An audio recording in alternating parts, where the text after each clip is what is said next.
രുദ്രംബായിയാണ്. ഒരു കലാസംവിധാന സിനിമയുടെ യാത്രയാണ് എനിക്ക് പറയാനുള്ളത്. കുട്ടിക്കാലത്ത് സ്കൂളിലേക്ക് കടക്കുമ്പോഴാണ് ചിത്രകല കുറച്ചുകൂടി ഗൗരവമെന്ന്. രവിവർമ്മയെ പോലെ ഒന്നും ആകാൻ പറ്റത്തില്ല, എങ്കിലും ആഗ്രഹം ഉണ്ടായി. അപ്പോൾ അന്നത്തെ നാട്ടുമ്പുറങ്ങളിൽ കുഴപ്പമില്ലാത്തൊരു വീട് അച്ഛനും അമ്മയും ഉണ്ടാക്കിയത് കൊണ്ട് അതിൻ്റെ ഭിത്തികളിൽ വേലുത്തമ്പി ദളവയെയും വിവേകാനന്ദ സ്വാമികളെയും നസീറിനെയും മറ്റുള്ള നടന്മാരെയൊക്കെ വരയ്ക്കുകയും ലെറ്റർ എഴുതുകയും ചെയ്ത് പിന്നെ അത് മനസ്സിലാക്കിയ നാട്ടിലുള്ളവർ പാർട്ടിക്കാരൊക്കെ കൊണ്ടുവന്ന് മൊറായി ദേശായിയുടെയും കമ്മ്യൂണിസ്റ്റ് പാർട്ടിയുടെയും കോൺഗ്രസിൻ്റെയും BJPയുടെയും ഒക്കെ വലിയ കട്ടൗട്ടറൊക്കെ വരയ്ക്കാൻ എനിക്ക് സാധിച്ചിട്ടുണ്ട് സ്കൂളിൽ പഠിക്കുമ്പോൾ.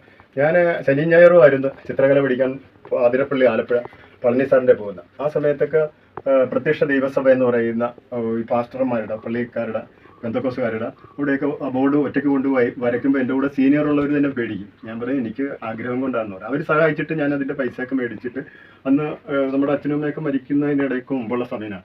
കഷ്ടപ്പാടുകൾ ഒരുപാടാണ്.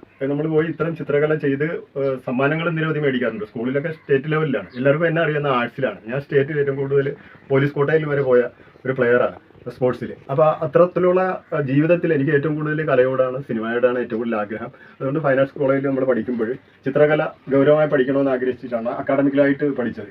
പഠിക്കുമ്പോൾ തന്നെ സ്വതന്ത്രമായി കുറേ ഇപ്പോൾ ക്ഷേത്രകലകളുടെ ശില്പങ്ങൾ, അങ്കുലശാസ്ത്രങ്ങൾ, വാസ്തുശാസ്ത്രത്തിൻ്റെ കലകൾ, നിരവധി കലകൾ പഠിക്കാനുള്ള അവസരവും പഠനവും ഒരുപാട് ഗുരുക്കന്മാരുടെ കൂടെയുള്ള യാത്ര എനിക്ക് കിട്ടിയിട്ടുണ്ട്. അപ്പോൾ ആ യാത്രയിൽ നിന്ന് നമ്മൾ പഠിച്ചതും നമ്മൾ ഇതുപോലുള്ള ശില്പങ്ങൾ, വേരുകളും അതും ഇതൊക്കെ എടുത്തുകൊണ്ട് വന്ന് കൊത്തി ഉണ്ടാക്കി ഒക്കെ എത്ര ദിവസം വേണമെന്ന് നിങ്ങൾ ചിന്തിച്ചു നോക്കും. അങ്ങനെയുള്ള ഒരു ഞാൻ 74 കാലഘട്ടത്തിൽ ആണ്, കുട്ടിയാണ്, തീരെ പയ്യനായിരിക്കുമ്പോൾ വലിയ മുതിർന്ന അവിടുത്തെ വലിയ ചിത്രകാരന്മാർ, എൻ്റെ നാട്ടിലുള്ള ആര്യാടുള്ള ചിത്രകാരന്മാരിലേലും വലിയൊരു ചിത്രകാരനായിട്ട് എനിക്ക് അംഗീകാരം കിട്ടിയത് സർഗ ആർട്സ് എന്ന് പറയുന്ന അവരുടെ എംബ്ലം വരച്ചുകൊണ്ടാണ്. ഒരു ഒരു പെണ്ണിൻ്റെ രൂപം, അത് തൊഴുതുകൊണ്ട് നിൽക്കുന്ന ഒരു ആരതി ഒഴിയുന്നൊരു സാധനമാണ് എൻ്റെ അന്നത്തെ ക്രിയേഷൻ. അങ്ങനെ നിരവധി ചിത്രങ്ങൾ വരയ്ക്കുകയും ശില്പങ്ങൾ ഉണ്ടാക്കിയെന്ന കാലഘട്ടത്തിൽ സിനിമ അതിമോഹമാണ്. കമലഹാസനെ പോലെ ഒരു നടനാകണം, അല്ലെങ്കിൽ ഭരതനെ പോലെ സംവിധായകനാകണം. പിന്നീട് മുതിർന്ന കുറച്ചേവയൊക്കെ ചിന്തിച്ചു പോയതുപോലെ കലാസംവിധായകരാണല്ലോ ഇവരെല്ലാം. IV ശശി വരെ കലാസംവിധായകൻ. ഇപ്പോൾ രാജീവഞ്ചൽ നമുക്ക് ഗുരു പോലെയാണ്. അദ്ദേഹമായിട്ട് നല്ല ബന്ധമുണ്ടായിരുന്നു. അദ്ദേഹം ആലപ്പുഴയിൽ നമ്മുടെ ഇപ്പോൾ പാൻ തിയേറ്റർ, വിദ്യാ തിയേറ്ററിൽ ആ ശില്പം, ബുദ്ധൻ്റെ പോലൊരു ശില്പം ഉണ്ടാകുമ്പോൾ അത് സഞ്ചാരി സിനിമ ഷൂട്ട് ചെയ്ത ആ ശില്പം അന്ന് ഞാൻ സ്കൂളിൽ പഠിക്കുമ്പോൾ പുള്ളിയെ സഹായിക്കാൻ വേണ്ടി ഞാൻ അസിസ്റ്റ് ചെയ്തിട്ടുണ്ട് ആ ശില്പത്തിന്. അങ്ങനെ നിരവധി ശില്പങ്ങളുടെ കഥകൾ എൻ്റെ ജീവിതയാത്രയിലുണ്ട്. ദേശത്തുണ്ട്, സ്വദേശത്തുണ്ട്, വിദേശത്തുണ്ട്. പക്ഷേ ചലച്ചിത്രകല എന്ന് പറയുന്ന ആ കലയിലേക്ക് ഒരു ചലച്ചിത്ര കലാസംവിധാനം വരുമ്പോൾ ഒരുപാട് കഠിനാധ്വാനം ചെയ്യണം, ഒത്തിരി കഷ്ടപ്പാട് ചെയ്യണം. ഒരു സെറ്റിൽ ചെന്ന് കഴിഞ്ഞാൽ നമ്മൾ അസിസ്റ്റൻറ്റുകളാണ്. ആർട്ട് ഡയറക്ടർ പർച്ചേസിന് പോകുമ്പോൾ നമ്മൾ അസിസ്റ്റൻറ്റുകൾ സിനിമ ഷൂട്ടിങ് തുടങ്ങുന്ന മുമ്പ് ആ ലൊക്കേഷൻ ആയാലും വീടായാലും അവിടെ ആദ്യം തന്നെ പണി തുടങ്ങുന്നത് തിണ്ണ തൂക്കുക, അവരുടെ അക്കൂസ് വരെ കഴുകുക, അവിടെ ക്ലീൻ ആക്കുക, അവിടെ എന്തെല്ലാം പരിപാടിയാണ്. കച്ചത്തുറു ഉണ്ടാക്കണം, പശുവിനെ കെട്ടണം, പിന്നെ ഈ അലമാരി പൊക്കണം, ഈ അലമാരി പൊക്കണം, ഈ പുസ്തകക്കെട്ടുകൾ മാറ്റണം, ഇതിൻ്റെ കണ്ടിന്യൂറ്റി വെക്കണം. ഇതെന്തെല്ലാം ഭാരിച്ച പരിപാടിയാണ് കലാസംവിധാനത്തിൻ്റെ അനുഭവം. ഞാൻ സീരിയൽ ചെയ്ത് തന്നെ മടുത്തിട്ടുണ്ട്. ഒരുപാട് സീരിയലും സിനിമയിലും ഞാൻ വർക്ക് ചെയ്തിട്ടുണ്ട്. ആ കഥയാണ് നിങ്ങൾ കേൾക്കാനുള്ളത്.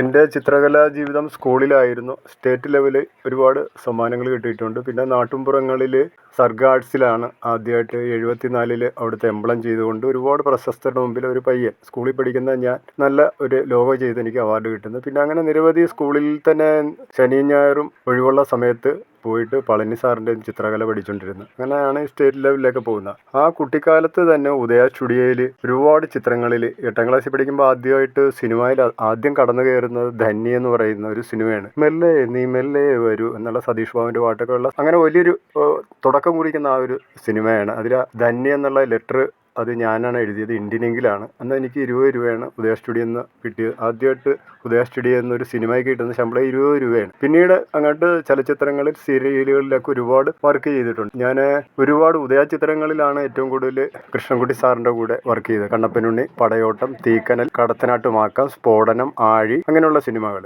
അപ്പോൾ യന്ത്ര മീഡിയയുടെ സീരിയലുകളും ഉണ്ട്.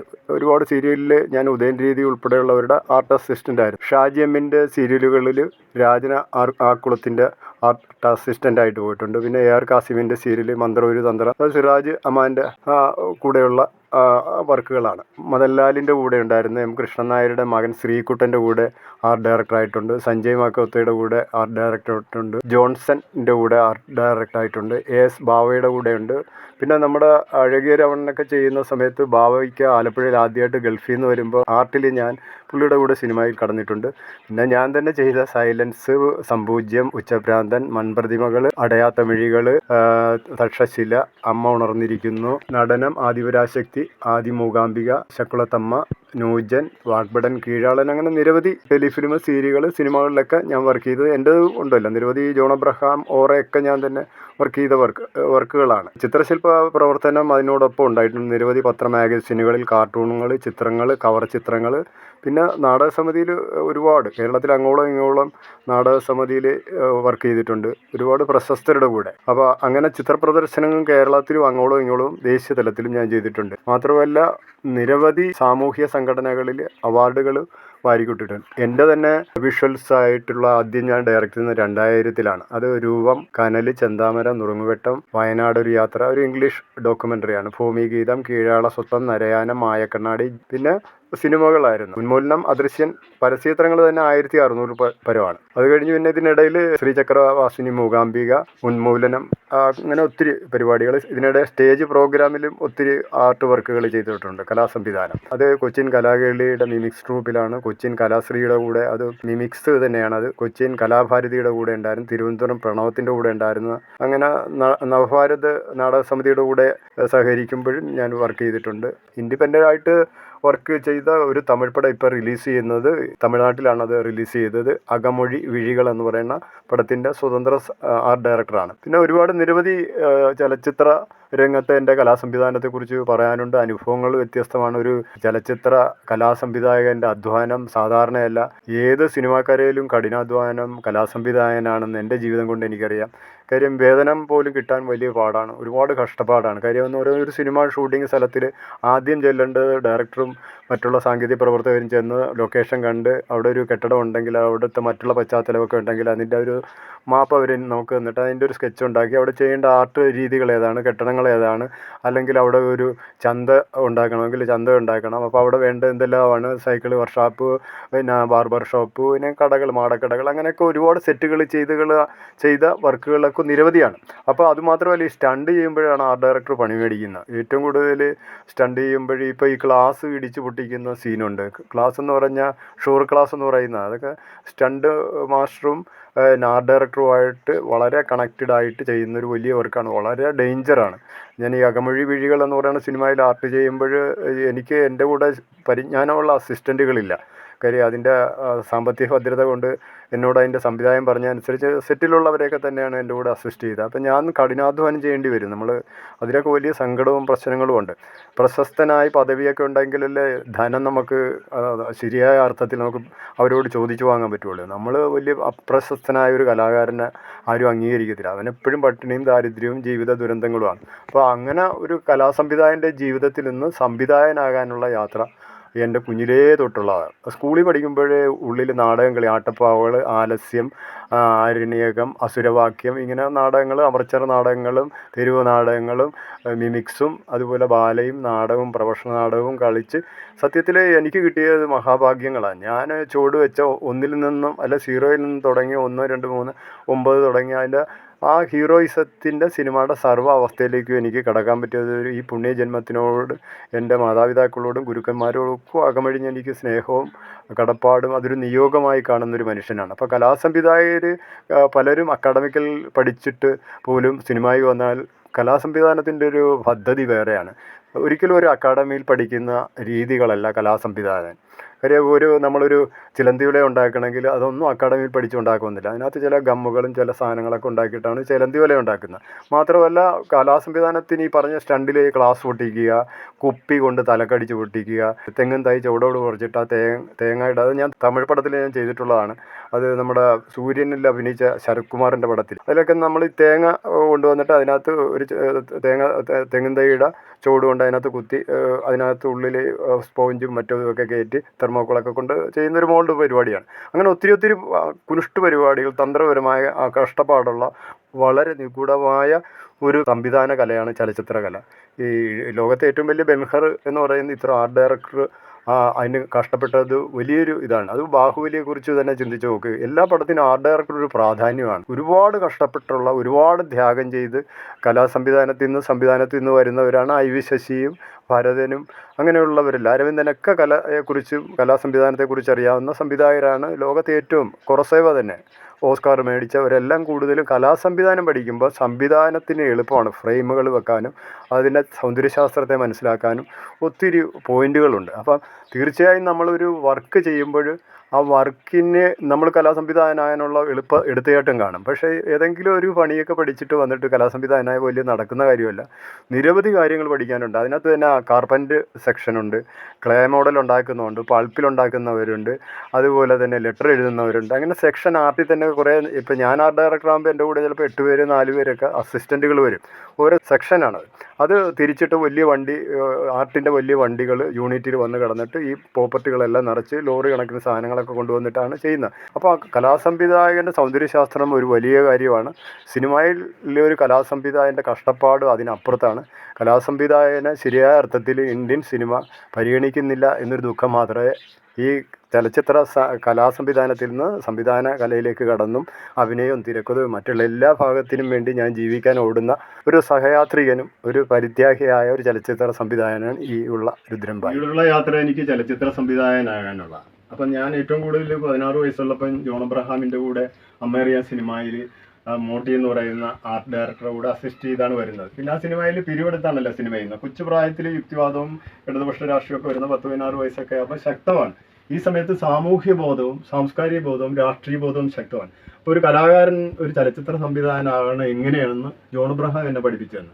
അദ്ദേഹം ആലപ്പുഴ ശ്രീകൃഷ്ണ ഭവനിൽ വരികയും മുനിസിപ്പൽ മൈതാനത്ത് കൂടിയൊക്കെ ചെയ്യുന്ന ഒരുപാട് അരങ്ങുകളിൽ കടമ്പനിട്ട കാക്കനാടൻ, രാജൻ കാക്കനാടൻ, പിന്നെ അങ്ങനെ ഒത്തിരി പ്രമുഖരായ ആൾക്കാരെല്ലാം കൂടുമ്പോൾ നമ്മളും ഒക്കെ കുഞ്ഞു പ്രായത്തിൽ വായനയും ചിന്തയുമായിട്ടൊക്കെ ഇവരുടെ കൂടെ കൂടുമായിരുന്നു. അന്നൊക്കെ ആലപ്പുഴ മുനിസിപ്പൽ മൈതാനത്ത് ഒരു ഹോറം ഉണ്ടായിരുന്നു. സിവിക് ചന്ദ്രൻ, ആലപ്പുഴ മധുചേട്ടൻ, PM ആൻ്റണി, അങ്ങനെ ബുദ്ധിജീവികൾ. അന്നേരം എനിക്കൊരു BSA സൈക്കിളുണ്ട് കൊച്ച്. ഞാൻ സ്കൂളിലൊക്കെ പഠിച്ചു കഴിഞ്ഞൊക്കെ വരുന്ന സമയമാണല്ലോ, 15-16 വയസ്സിലേക്ക് വരുന്നത്. അത് കഴിഞ്ഞപ്പോഴാണ് പുന്നപ്പുറ പോലീസ് സ്റ്റേഷൻ ആക്രമണവും ബോംബ് കേസിലൊക്കെ ഞാൻ പ്രതിയാകുന്നതും നക്സലൈറ്റ് രാഷ്ട്രീയമൊക്കെ പോയി. അതിനിടയിൽ നക്സലൈറ്റ് രാഷ്ട്രീയം ആകുമ്പോഴും ഈ ചിത്രകല വിട്ടിട്ടില്ല. പഞ്ചാബിലും അല്ലെ ആന്ധ്ര കലിനഗർ വാറാങ്ങിലൊക്കെ രഹസ്യ പോരാട്ടത്തിനൊക്കെ പോകുന്ന സമയത്തുള്ള ചിത്രങ്ങൾ വരയ്ക്കുന്ന നമ്മൾ ഈ ടെറാക്കട്ട പോലുള്ള വീടുകളാണ് അവിടെ കൂടുതലും, കപ്പലണ്ടി തൊഴിലാളികളാണ്. അവിടെയൊക്കെ നമ്മൾ വരയ്ക്കുന്നതെന്ന് പറയുന്ന ബാറ്ററി കോമ്പൗണ്ടൊക്കെ വരച്ചിട്ട് നമ്മുടെ തുഞ്ചാണി പോലൊരു സാധനം ഉണ്ടാക്കിയിട്ട് അത് വെച്ചൊക്കെ വരച്ച് ചുവരെഴുതിയൊക്കെയാണ് വിപ്ലവ അക്ഷരങ്ങളൊക്കെ ഭരതൻ എഴുതുന്ന പോലെയൊക്കെയാണ്.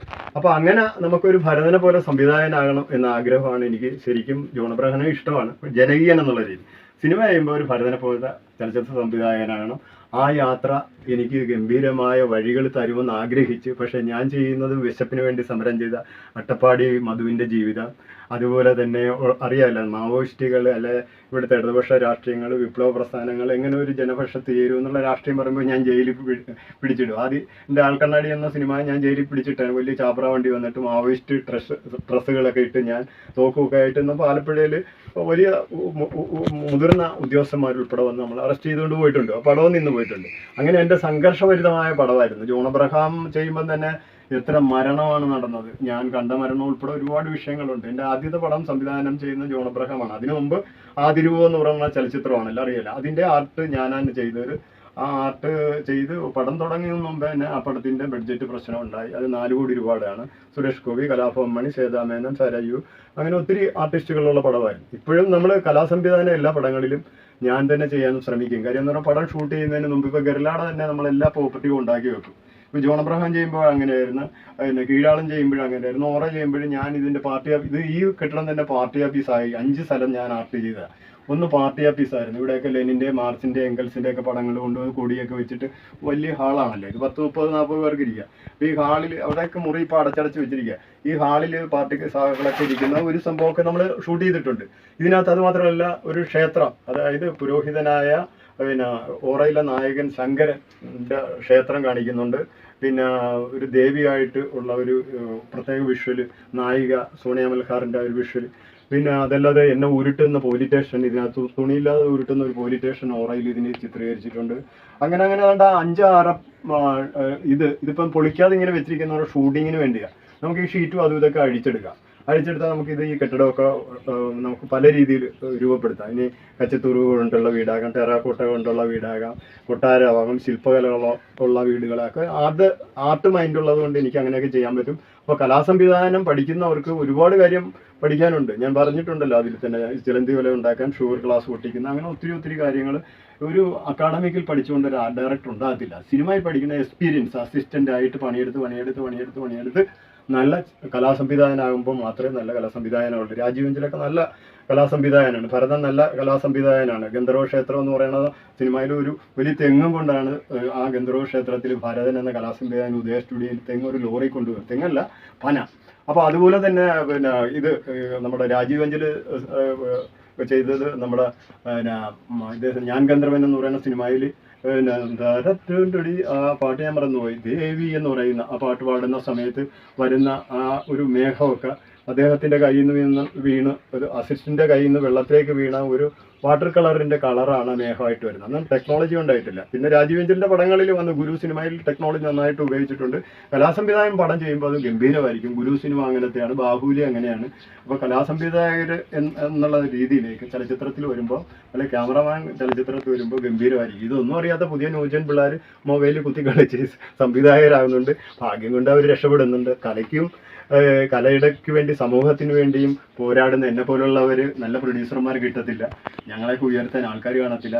നാട്ടുകാരുടെ സപ്പോർട്ട് ഉണ്ടാകത്തില്ല, വീട്ടുകാരുടെ സപ്പോർട്ട് ഉണ്ടാകത്തില്ല. എല്ലാ തരത്തിലും പീഡനം, മാനസിക സംഘർഷം ഒക്കെ കൊണ്ട് നമ്മൾ, എന്നാലും അതൊന്നും വകവെക്കാതെ നമ്മൾ ആനന്ദഭരിതമായിട്ടുള്ള യാത്രയാണ് സിനിമയ്ക്കുള്ളത്. പുതിയ തലമുറയോട് പറയാനുള്ളത്, പഴയ തലമുറ അനുഭവിച്ച ഒരു ജീവിതയാത്ര നിങ്ങൾക്ക് കിട്ടത്തില്ല. മണ്ണ വിളക്കിന്ന് ഈ പ്രകാശത്തിലേക്ക് വന്നു ടെക്നോളജിയുടെ എല്ലാ ജീവിത രൂപങ്ങളും സമരരൂപങ്ങളുമായി ആർജിച്ച ചിന്തയും കർമ്മപദ്ധതിയും നമ്മുടെയിലുണ്ട്. അപ്പോൾ നമ്മളൊക്കെ ഒരു വലിയ സിനിമ ചെയ്താൽ അതിൻ്റെ ബഡ്ജറ്റ് ആയാലും അതിൻ്റെ പ്രയോഗമായാലും നന്നായിട്ട് വരും.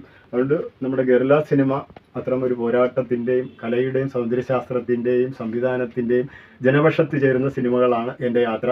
അപ്പോൾ സിനിമയ്ക്കുള്ളിൽ ഞാൻ നിറഞ്ഞാടിയ, തമസ്കരിക്കപ്പെട്ട ഈ മനുഷ്യൻ നിറഞ്ഞാടിയ യാഥാർത്ഥ്യങ്ങൾ, അപ്രിയ സത്യങ്ങൾ ഇനിയും പുറത്തു കൊണ്ടുവരും. നിങ്ങൾക്ക് എന്നെ കാത്തിരിക്കാം, എനിക്ക് സപ്പോർട്ട് ചെയ്യണം. എന്നെ ഒന്ന് പതുക്കെയെങ്കിലും ജനപക്ഷത്തെത്തിയാൽ മാത്രമേ നിങ്ങളുടെ രക്ഷകൻ ഞാനാകുള്ളൂ. രുദ്രൻ ബായ്. ഓക്കെ.